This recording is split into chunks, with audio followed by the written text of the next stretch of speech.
Looking to be more productive and jump those hurdles of change and challenge easier? You've come to the right place. Welcome to Thrive in Life with your hosts, Zaheen Nanji. Welcome to episode number 37 of the Thrive in Life show. And today we're going to talk about how to live as a spunky senior. But it's not just for seniors, it's also for the younger generation who live around senior people, and how to behave with them or how to even understand what they're going through. So you must be wondering, why did I decide to bring a guest who is going to speak on that? And that's because, like I said before, we all are aging. As at the same time, we have seniors around us. So that could be your grandparents or your parents or uncles, aunts, whatever it is. So how do we treat them? And I don't think anyone talks about that anymore. And I find that we go through so much with our lives on how we communicate with them or what they are feeling, and we don't even understand that. So I thought, it's about time that we talk about thriving in life as someone who is either aging, someone who's retiring, or if you are retired, and how that affects you. So I'm your host, Zaheen Nanji, and Thrive in Life is all about helping you make resilience your first reflex. Now, my guest today is Patricia Morgan, and she talked on the same topic as I did, and she recently rebranded herself, and she calls herself the Spunky Senior. And therefore, we decided to name this episode Insights for Thriving as a Spunky Senior. And so I just wanted to go through the bio of the expert that we have on, and then I'll kind of tell you what we talked about, because I usually do the bio after I do the interview. So here you go.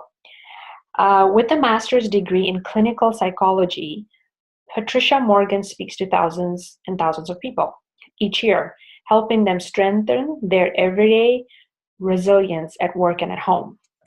Now, she has spoken to companies like Shell Canada, City of Calgary, MasterCard, Corrections Canada, Aurora College, and so many more. She has authored 4 books, including From Woe to Wow: How Resilient Women Succeed at Work. And she's also the Canadian best-selling mini book author for Frantic Free: 161 Ways to Calm Down and Lighten Up. She's also received Global TV's Women of Vision award, and she's been in the Canadian speaking industry for a long time. So what we talked about were things like what made her rebrand herself and how difficult it was for her to think that now she's a senior.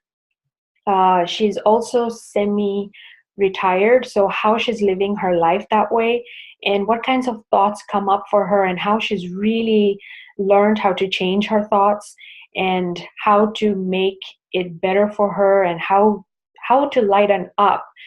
And then we also talked about the fact that, we have the younger generation that lives around people that are aging, that are retiring. So how do we communicate with them? How do we talk to them? How do we make them feel that we're still there, that they're not alone? Because I find that a lot of seniors feel like they're either alone or they feel that the worth isn't there anymore, maybe sometimes. So how do we keep that up? How do we make them know that, hey, you know what, we're here?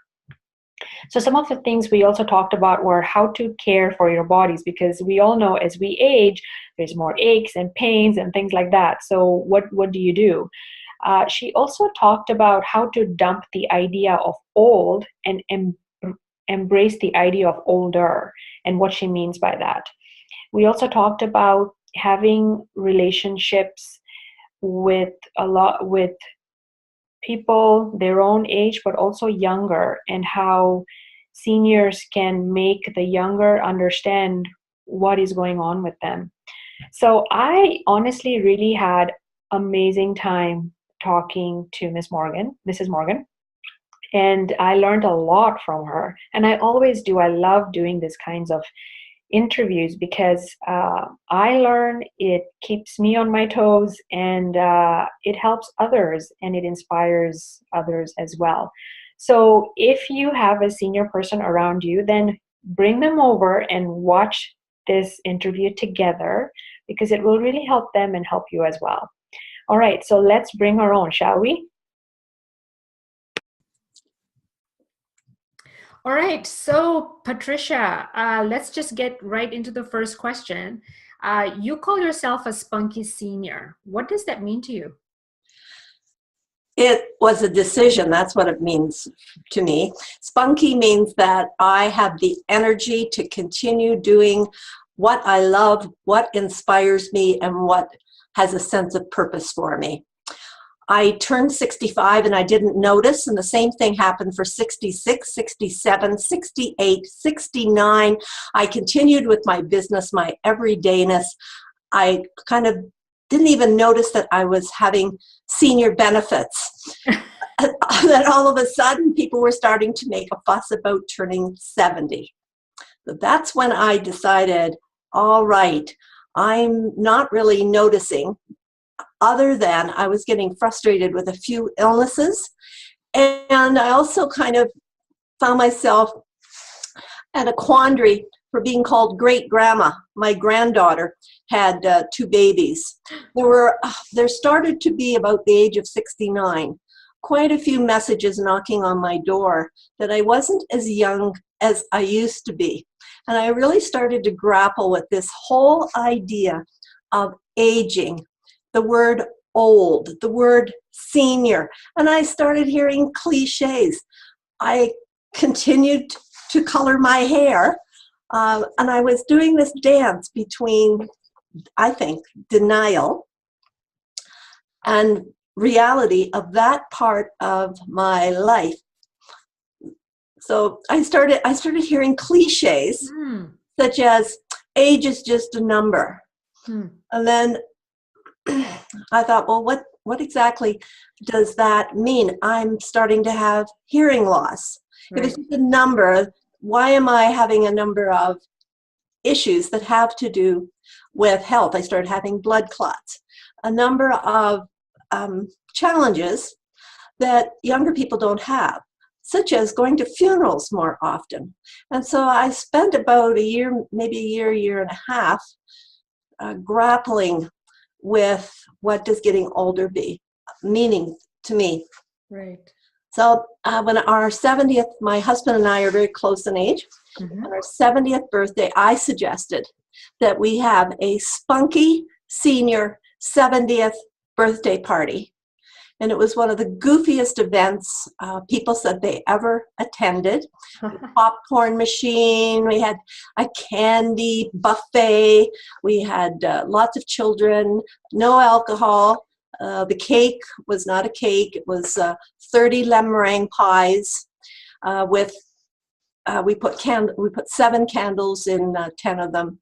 And people said it was just amazing birthday party, and symbolically we gave away many items, more than 70 items from our home. We gave our guests, and we had over 160 guests.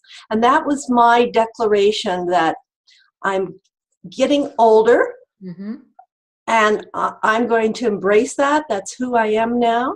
I've got my hearing aids. Yes. I'm okay in my introduction now saying grandma and great grandma. I'm not needing to hide my age. I've decided I will do it my way, so I'm still coloring my hair. Yes. Yes. So those. Oh, I had an eye operation as well because I had droopy eyes, and it was affecting my driving. Oh, okay. So that's what spunky senior means to me. It means deciding that I'm going to use my energy to spunk me, whatever we want to use it, to still live a life that satisfies me. That I'm going to do it my way. Yeah, I think that's that's so good that you're going about it with a different mindset. And you remind me of my mother, who, and I don't mean this in a way that, oh, but she's 74 going on Yeah. 75. Ah, And she is the same. She has a great mindset about aging. She says that she's actually living her life now in her 70s. mm-hmm. Before that, she was always looking after, children, and then the business, and all that kind of stuff. And she never had time for herself, in a sense. But now she has friends, and she goes out and she does things with them, and I find she's more confident now than she's ever been. And I say that to her all the time, and she says the same thing to me too, that yes, I feel really good about myself. And I think that it's so great that you say spunky senior, and there's nothing wrong with that.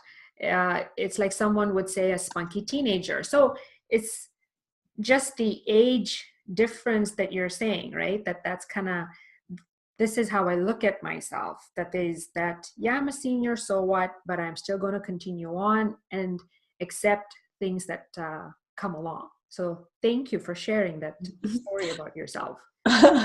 Thank you. All right. So because you speak on the same topic I do, which is resilience, tell me, why do you think it's important to look after our bodies? Look after our bodies. Well, it's the only, while we're alive, while we're alive, it's the vessel that holds our energy and holds our sense of being on this planet. If we don't look after our body, then it's going to disintegrate. I definitely want to have this body burn out rather than rust out. There are some factors about being a senior that do challenge our bodies, and it just has to do with wear and tear. And the one cliche about, oh, age is just a number, I say, well, would you say that about a 1945 Mustang convertible? Would you say it's just a car? Would you say that a 1787 Chateau Lafite is just a bottle of wine? And would you say a great grandma is just a woman?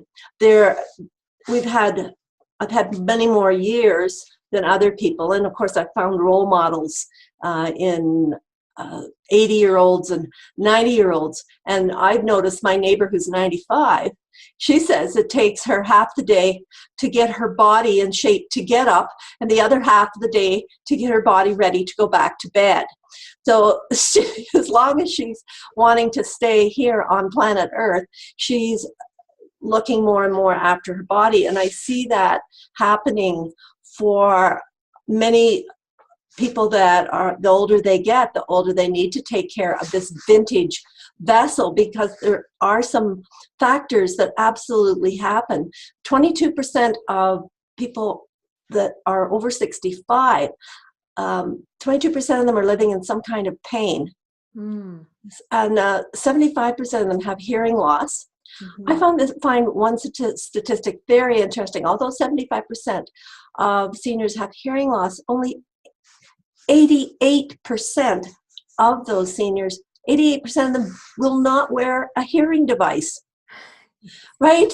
They're in denial, just like when I was that phase of denial. I was in front of audiences speaking, and they would ask me questions or something would happen, and I wasn't hearing. And I would make up all kinds of excuses about my hearing until finally I decided to get my hearing checked. So this body, it's not just that things like hearing loss go. I've got something going on in my deterioration of my discs, eye loss, like eyesight. I was losing the eyesight. All these factors looking after our body. The part that I was struggling with was the amount of time it takes to look after it. Just like my neighbor who spends half the day getting her body up and then getting her body back to bed. So I don't have too many regrets from when I was younger and I didn't have some of this aging factor in my body. And there are some exceptions to the rule of some seniors who have managed to stay very, very fit. Mhm. But again, I understand that they spend more hours working to stay fit at that level than, say, somebody who's younger. So there are some factors to deal with. Ah, okay. And now that we've kind of touched on the body, and I can see where you're going with this, that yes, you have to look after it as you age, because in the end, it's the one thing that will carry you through as well, right? And things that you want to do. Mm-hmm. So you also say that it's so important to actually be aware of our thoughts. What can you tell us about why it's important, especially as a spunky senior, be able to be aware of your thoughts, and why? Well, I believe it's never too late, Zaheen, to start paying attention to our belief systems and our thought patterns, because they move us forward, or they keep us stuck, or they take us backwards. And when you start attending more funerals, when you start having loved ones my husband has prostate cancer. I had a daughter who's just recovered from breast cancer. She's middle-aged woman now. More and more you have loved ones that are either dying or getting sick. And if you don't watch your thinking, if you go into the doom and the gloom, and I expect your mother is facing some of this, you can start thinking and then behaving in ways that don't serve you, and thinking that the world is full of sick people and dying people, and letting your external reality become more influential than your own thoughts and your own beliefs, and taking charge of that. And so I think that if you don't have either a faith base to give meaning to your life, or some kind of philosophies that support you, then you may be in trouble for being what I would call a grumpy old man or a grumpy old woman. Right? Yes. There's all kinds of cliches for that state of being. And one time when my husband was struggling a little bit with his condition of prostate cancer, one of his grandkids called him Grumps. So it he did not take it too well. I'm sure not. We can choose whether we have an optimistic mindset, or whether we can have a pessimistic mindset that says, oh, things are going to get worse. Yeah. We can have a stagnant mindset, or we can have a growth mindset that says, I still love learning, I still love giving. We can have a mindset that says, I have gifts, and as long as I am able to give my gifts, I'm going to do it. I just recently met a woman who's just a few years older than me, and she's still running her own business. And she said, I'm not retired, I'm rewired. I love that. I love that phrase, rewired. And there's many people trying to invent the language of being a senior, such as not retired, but reinventing. I'm not sure we need to change all the words. I think we need more to ask ourselves, do I have the belief systems and the thought patterns that serve me, that are helping me stay as healthy as I can be? And am I tempering that with a bit of pessimism or reality that says, maybe I need a nap each day to be my best? It's like a little bit of an experiment to find out, as we get some additional challenges, perhaps, in our circle around us, or happening for ourselves, how we're going to adjust to that. So I'm not seeking speaking engagements at the frequency that I used to. I'm not striving like I used to. It's a time I've decided for me to do only as much as possible, that is, the activities that nourish me and also to learn a lot about self-care, even more about self-care, self-compassion, as I end up having the odd little crink or kink, or the arthritis has started to develop in my body, along my lumbar region and in my knee from past injuries. That's another thing. It's very common for older people. We don't think about all these athletes that then in their older age start to have yes, and they're researching all the combat sports of some of these sports guys, the football players, the hockey players, about brain injuries and how they start to appear dementia sooner in their life. So, many of those aspects will surface. It's, as my mother told me when she was in her later years, she said, this aging isn't for sissies. No, you gotta have some kind of sense of humor. I love that. You do, yeah. You do, yeah. So she'd use line. She was in a senior residence the last 3 years of her life, and she would make fun of it. She'd say, "Oh, we prisoners. Oh, I meant inmates. Oh, no, I meant us residents." And then she'd say, "We're just in the holding tank to get to heaven."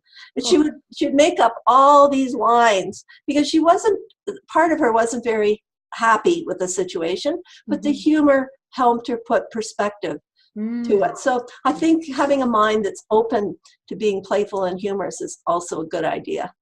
So I know this is something that we did not discuss before, but I've seen seniors close to me, that I know of, that even though you tell them about being happy and being humorous and, finding a way to change their thoughts and to be grateful for something else and to focus on that, rather than just focusing on their pain or anything else, still, I find that nothing is going through. Like, they just think of the negative stuff, and they say things like, "I wish I could die tomorrow," or "I wish this, would just be over and done with."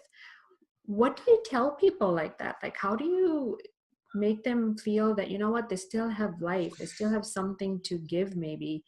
What do you do with that? Well, that's common. I agree with you. And I would disagree with you about how do you make them. They have made themselves, and it's taken years and years and years for them to make themselves. So and when I speak to my audiences, so one little exercise I love to do is I have them take their fingers and go, "I make me and you make you. And by the way, Zaheen, you did a great job." So they've spent many years, often in generations ahead of me, particularly ahead of me, and some still in my generation, the boomers. I'm sort of at the head of the boomers, have been programmed in a belief system that life's going to be hard. There'll be many cliches in their head, and once you get old, well, if you're not good for much, then you might as well just die. So they've had years and years of grooving that in. As a therapist, the older people are, the more the brain has had those grooves, those neurons have been developed stronger, as you know, about the system that's either the pessimistic system or the optimistic system. And I think all that we can do in relationship to those people is to have loving compassion. And from me, loving compassion opens up some doors. I had a father who wouldn't even talk. When I asked him about what he would like at his funeral, he looked at me and said, "You want to bury me already?" And he tromped out of the room and slammed the door. He wasn't even willing to talk about how it might be easier for the rest of us when he died. And he had a groove in his head about maybe if you didn't talk about death, that maybe it wouldn't. I don't know what his belief system was, because he sure didn't share it. And my dad had layers and layers and layers of defense about how he felt, what he thought, what he wanted. Mm-hmm. He was of that era. He served in the Second World War. He would scream in the night with night terrors. I'm sure he had post-traumatic stress disorder. He had an anger management issue. We kids were not treated well growing up. And later in my life, I developed loving compassion for my father. He did the best he could, and he had a dysfunctional, in my opinion, Mm-hmm. belief system about himself and the world because of much of the horrendous experiences that he had and the lack of help when he was, younger. And he died young. He died at the age of 70, my age. Mm. So this is good that you actually gave this tip to us, because I find that a lot of people get maybe frustrated at seniors who maybe just keep on saying that, and you're like, why do you keep, but I love the tip where you say, no, change, that I can change me, for example, in the way that I treat them, and say, okay, I'm just going to make sure that I can that I can give you compassion, that I can, well, not give you, but that I can give you more love, so that you can be happy that way, right? I don't know anybody at any age that doesn't long for the experience of being seen and heard and loved with gentle eyes. Yeah. With gentle eyes. And the more you focus on what that individual has to give and the happy moments, and say, oh gosh, I feel so loved by you. That had the most impact. My father never told me that he loved me, but when I got a little bit more mature in his later years, I started to, I wanted to be loved and hear him say, I love you so much. I did an experiment, and he lived in Ontario, I lived in Alberta. I went for a week, and each time he did something that was positive, I just said, oh, thank you, Dad, that was really nice of you, or, oh, I feel pretty with you opening the door. And at the end of the week, I went to him and I said, Dad, I just feel so loved by you. And my father stood there, and again, the layers of defense came up at the same time. He did this, he pushed me away. Like, go away, and he started to cry. Oh. And of course, in his era, it was shameful for a man to feel vulnerable and allow tears to show. So he was, in that moment, my guess, I can't get in somebody else's skin, but my guess was he was feeling a mixture of him feeling loved, maybe for the first time in many years, and some embarrassment about the tears coming, because he was shooing me away, get in the rental car and leave and go to Alberta. But at the same time, these tears, and all my life, as a little girl all the way up, I'd never seen tears in his eyes. So that was a gift I gave myself to feel loved by him. So if somebody's out there and they have a grandpa or a parent that they would like to be more loving or different in some way, just ask yourself how you might better fill your own longing. The other thing that I did years ago was I went to a barber for facials. He lived in the community that we lived in Ontario, and he gave $5 facials. And yes, and I went into this barber shop, and I went every week, and he used to say, oh, Michelle, he was from some European country, you are so beautiful. And before I would leave the salon, he'd always kiss the back of my hand. Mwah, Michelle, my beautiful Patricia. And I pretended he was my father.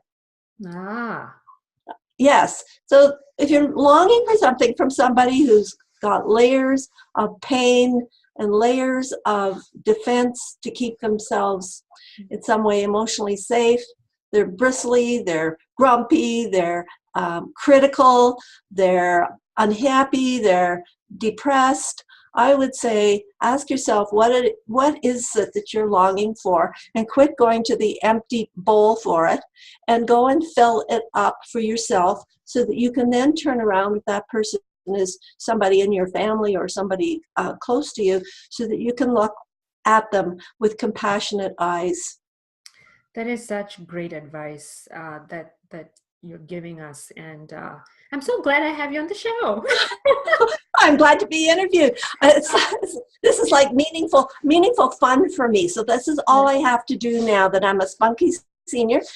Is when I've got the energy, I'm rested, I've eaten well, and I've done a little bit of exercise. I've never liked exercise. Coming from the farm, it's like, did the hay get in? Did something get accomplished to exercise, right? Mm-hmm. The exercise is not something that comes naturally to me, but I sort of force myself out the door for at least a walk. And when I'm good, I go to yoga classes. But the whole thing that keeps me going, and there's lots of research on this, is for seniors, we can live longer if we have some kind of purpose.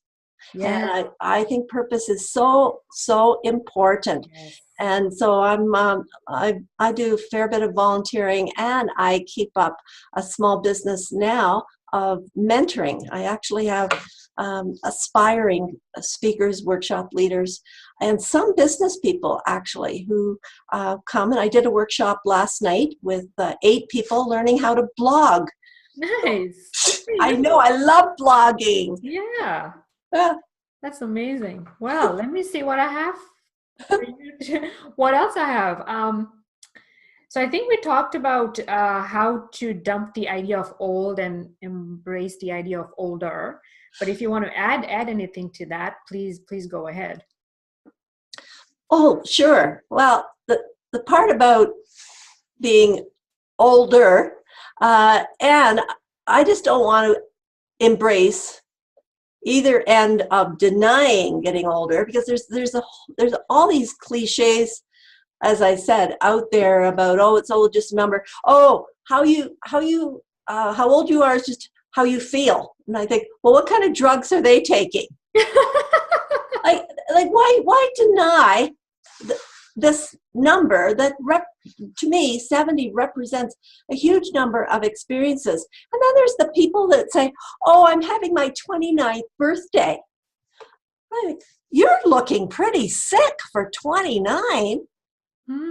If you're going to lie, why don't you say it's my 90th birthday and don't I look amazing? Right. So when people ask age, they just kind of joke about it and say, oh, I'm still 21 or I'm still 29. Just go to a party and listen to how many references there are to people grappling with the age they are. It's really, really quite fascinating. And then, of course, you've got younger people that may lie to get into the bar, right? So it's like, when are you ever going to be just content with the age that you are? Yeah. And right, I don't know if you've ever done this, Zaheen, but I can remember when I was 40 looking at photographs of myself when I was in my 20s and 30s and thinking, why didn't I love my body then? My body was fantastic then. Then I was 50. I'm looking at photographs of my 40s and saying, crap, look at my body now, but look at how my body was in my 40s, and I didn't appreciate it in my 40s. Well, when am I going to come to the point of saying, wow, do I ever look good today? So there's this longing for the youth culture, and then we have this kind of dance that we're doing with getting older. So for me, spunky senior means let's embrace it all. Yeah. No, that's so true. Oh, there you go. And you know what? We're towards the end of the recording. So time just flew by. Oh, I think my husband picked it up. Anyway. That's great. Yeah. So time just flew by. I mean, it's already, time to say, hey, this is done. But I learned so much from you. And the one thing that I will take away from our talk today is loving, compassion, and just having a mindset of being optimistic about where you are at the moment. That for me was great. So for those of you listening to the podcast on iTunes, or if you're watching this on YouTube or on my website, zahinanji.com, I would like you to make sure that, hey, we all have someone senior in the family.